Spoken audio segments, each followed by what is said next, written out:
नमस्कार। आप देख रहे हैं पब्लिक न्यूज टीवी। मैं हूं देवकी नंदन मिश्र।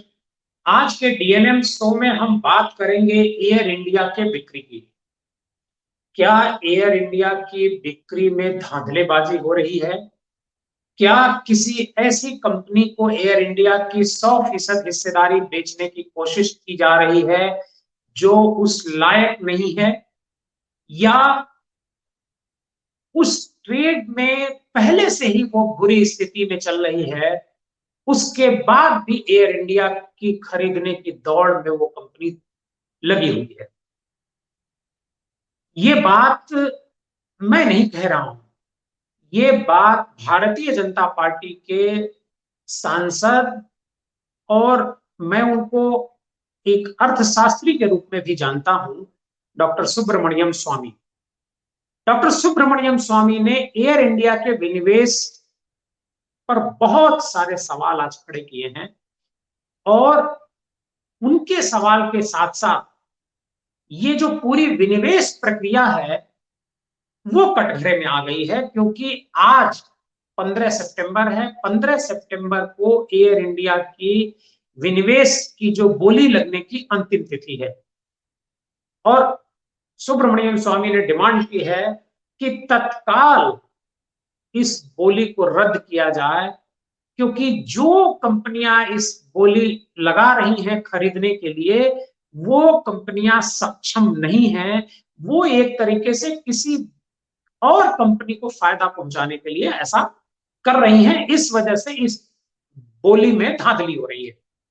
वैसे सुब्रमण्यम स्वामी तो पूरी विनिवेश प्रक्रिया पर हमेशा से सवाल उठाते रहे हैं, और उनका तो यहां तक कहना रहा है कि ये मानसिक दिवालियापन है जो इस तरह की कंपनियों को बेचा जा रहा है। ये ठीक नहीं है, चाहे किसी भी सरकार के लिए हो, या क्योंकि ये इन कंपनियों को एक सरकार ने बहुत पब्लिक के पैसे से खड़ा किया था, और आज उसे औने पौने दाम में बेचा जा रहा है।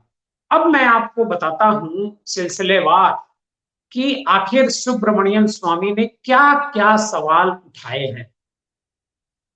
सुब्रमण्यम स्वामी ने कहा है, पहला सवाल उनका है, विनिवेश में जो एक कंपनी है स्पाइस जेट, स्पाइस जेट के लिए उन्होंने लिखा है, स्पाइस जेट के जो प्रमोटर हैं अजय सिंह, उनके बारे में लिखा है कि ये खुद वित्तीय घाटे का सामना कर रही है, वित्तीय कंपनी खुद वित्तीय मुश्किलों में है, तो ये एयर इंडिया को कैसे खरीद सकती है?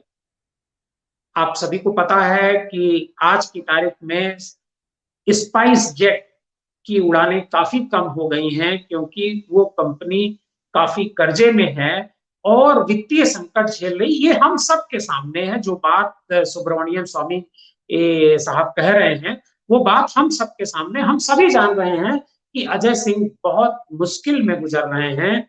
अब सवाल ये उठता है कि अजय सिंह ने फिर बोली क्यों लगाई एयर इंडिया को खरीदने के लिए? यही सवाल सुब्रमण्यम स्वामी का है, और यही सवाल मेरा भी है कि आखिर अजय सिंह ने बोली क्यों लगाई। दूसरा, दूसरी जो बोली लगाई है कंपनी है वो टाटा ग्रुप है। आपको पता है कि टाटा ग्रुप की पहले जब एयर इंडिया थी, एयर इंडिया का नाम पहल की स्थापना टाटा समूह ने करी थी, और बाद में इसको गवर्नमेंट ने अपने अंडरटेकिंग ले लिया और इसका नाम एयर इंडिया हो गया, और टाटा ग्रुप उससे बाहर हो गया।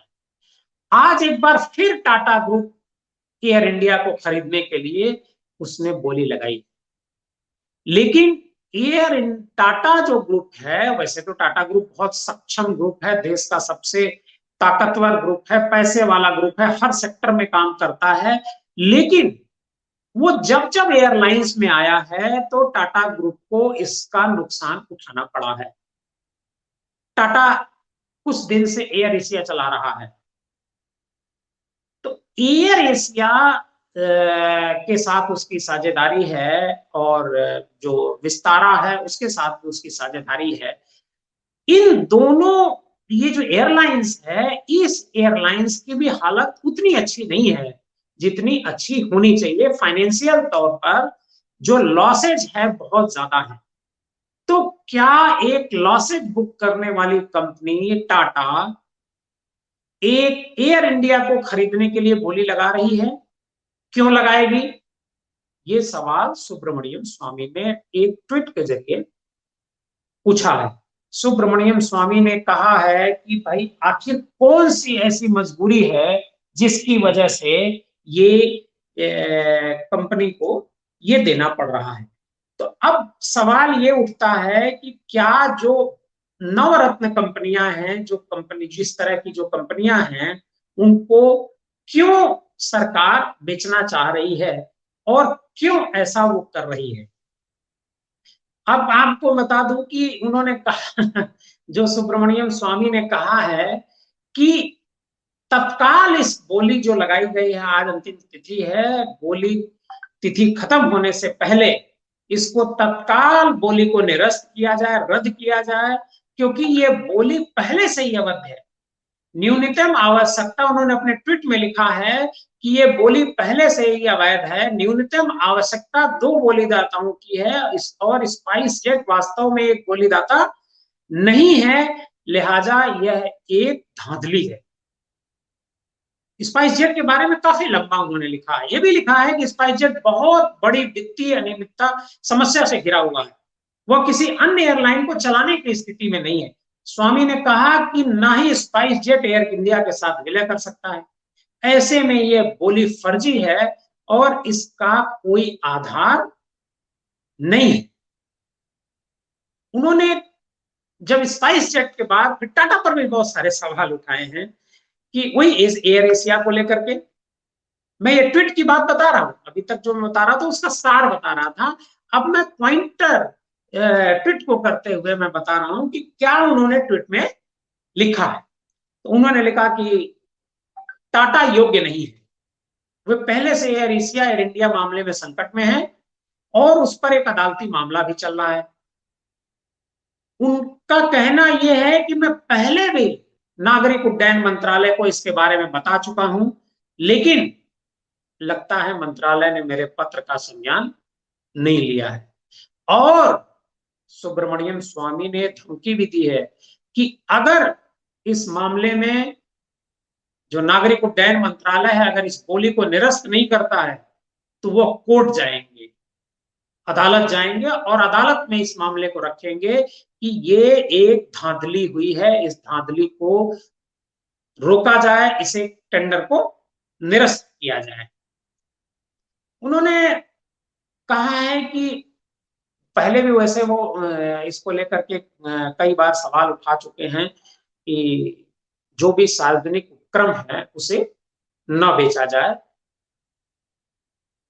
आपको पता है कि सरकार अपने वित्तीय आर्थिक संकट का हवाला देकर के जो नवरत्न कंपनियां हैं उसको बेचने की कोशिश कर रही है। हालांकि सरकार ये कह रही है कि हम कोई चीज बेच नहीं रहे हैं, उसे 4 साल की लीज पर दे रहे हैं। लेकिन क्या कोई एयर इंडिया 4 साल की लीज पर लेगा और हजारों करोड़ रुपए देगा सरकार को? क्या एयर इंडिया फायदे का कोई उपक्रम है? अगर वो फायदे में होता तो हो सकता है कि कोई ले लेता 4 साल के लिए उसे चलाने के लिए। और अगर वो फायदे का उपक्रम नहीं है तो कोई प्राइवेट पार्टी एयर इंडिया को क्यों लेगी लीज पर चलाने के लिए? हालांकि एयर इंडिया की 100% जो हिस्सेदारी है उसको बेचा जा रहा है, मतलब एयर इंडिया से सरकार पूरी तरह से मुक्त होना चाहती है। बाकी जो विनिवेश हो रहा है, रेल है, एयरलाइन, रेल के अलावा सबसे ज्यादा विनिवेश रेल में हो रहा है। रेल के अलावा और भी कई कंपनियां हैं, तेल है, ऑयल एंड गैस है, पेट्रोलियम है, स्पोर्ट्स हैं, स्टेडियम्स हैं, इन सबका सरकार जो है प्राइवेटाइजेशन करने जा रही है, प्राइवेट सेक्टर में दे रही है। सरकार का कहना यह है कि ये प्राइवेट सेक्टर को हम दे जरूर रहे हैं, लेकिन उसे मात्र चलाने भर के लिए दे रहे हैं, उसे हम पूरी तरह से बेच नहीं रहे हैं। तो अब सवाल ये उठता है कि सरकार के अपने तर्क हैं, लेकिन सरकार में जो बैठे लोग हैं, जो मुखर लोग हैं, जो विद्वान लोग हैं, जो सब चीजों को समझते हैं और सरकार में जो आकाज है नरेंद्र मोदी और अमित शाह, उनसे डरते नहीं हैं। वो आज की तारीख में सवाल उठा रहे हैं कि ये जो सार्वजनिक उपक्रम बेचे जा रहे हैं, ये ठीक नहीं है। ये कहीं ना कहीं से इन बेचने के पीछे इसमें कोई दूसरा एजेंडा सरकार का छिपा हुआ है, या सरकार जो लोग चला रहे हैं, जो लोग इसको बेच रहे हैं, उनका कोई हिडन एजेंडा छिपा हुआ है, जिसकी वजह से इस नीलामी को रोकने की प्रयास हो रहे हैं, कोशिशें हो रही हैं। अब देखना ये होगा कि सुब्रमण्यम स्वामी की बात को ये सरकार कितना सुनती है, नरेंद्र मोदी कितना सुनते हैं, और अमित शाह कितना सुनते हैं, और नागरिक उड्डयन मंत्रालय कितना सुनता है। हालांकि अभी तक का जो ट्रेंड रहा है, अभी तक का जो रिकॉर्ड रहा है, जिस भी मुद्दे पर सुब्रमण्यम स्वामी ने आवाज उठाई है, उस पर कोई कार्रवाई नहीं हुई है सरकार की तरफ से, और सरकार की तरफ से कोई स्टेटमेंट भी नहीं आया है सुब्रमण्यम स्वामी को लेकर के। आज के डीएनएम शो में इतना ही। ये देखना होगा कि 15 तारीख आज है, आज ये बोली निरस्त होती है, या फिर टाटा या स्पाइस जेट में से किसी एक को एयर इंडिया बेच दी जाती है। आज के डीएनएम शो में इतना ही। बहुत बहुत धन्यवाद।